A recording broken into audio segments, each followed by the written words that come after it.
பாத்தீங்கன்னா centre point மட்டும் லைட்டா கோடு போட்டுக்குங்க. கரெக்டா நம்ம டிசைன் போடுற மாதிரி லைட்டா ரொம்ப லைட்டா போட்டுக்குங்க. அதே மாதிரி அடிப்பக்கமா போறதையும் நீங்க கொஞ்சம் லைட்டாவே அதையும் கோடு போட்டுக்குங்க.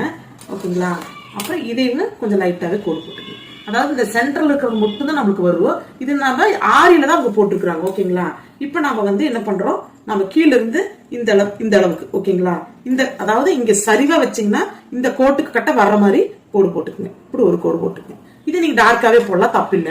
போட்டுட்டு இந்த கோட்ல இருந்து கொஞ்சம் இன்னும் நல்லா தள்ளி வாங்க, ஒரு அரை இன்ச்சு. ஓகேங்களா? அரை இன்ச்சு தள்ளி வந்துட்டு அரை இன்ச்சு தள்ளி வச்சு அங்கிருந்து இப்படி ஒரு கோடு பட்டையா போட்டுக்கு. ஓகேங்களா? இங்க போட்டாச்சு. இப்ப பாத்தீங்கன்னா நம்ம இந்த சென்டர்ல இருந்து, அதாவது இந்த இடத்துல சென்டர்ல இருந்து எந்த அளவு ஸ்கேல் வருதோ நீங்க இப்படி தூக்கி பிடிச்சுக்கணும். ஓகேங்களா? தூக்கி பிடிச்சிட்டு நாம இங்க கோடு போடுறோம். ஓகேங்களா? கோடு போட்டுட்டு இந்த கோட்ல இங்கிருந்து அதே மாதிரி 1/2 இன்ச்சுக்கு தள்ளி வச்சு போடுறீங்க.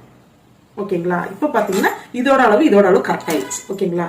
இப்ப பாத்தீங்கன்னா இங்க இருந்து இந்த கார்னர்ல இருந்து இந்த கார்னர், ஓகேங்களா, இந்த கார்னர் மையமா வச்சுட்டு இங்க இருந்து நீங்க என்ன பண்றீங்க, ஒரு கோடு போடுறீங்க. ஓகேங்களா?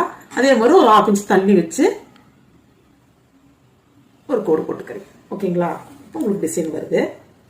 இது ரொம்ப டிஃப்ரெண்டானதுமா. அதாவது எனக்கு ப்ராப்பரா வேணும் டிசைன் அப்படின்னு நினைக்கிறவங்க இங்க வரும். இது பாத்தீங்கன்னா இந்த இடத்துல இருந்து நான் மையமா வச்சு இந்த கார்னர் மையமா வச்சு போட்டுக்கிறேன். ஒரு 1/2 இன்ச் தள்ளி வச்சு போட்டுக்கிறேன். இப்ப பாத்தீங்கன்னா உங்களுக்கு இது ஒரு டிஃப்ரெண்டான பேட்டர்ன் வந்துருக்கு. ஓகேங்களா? இந்த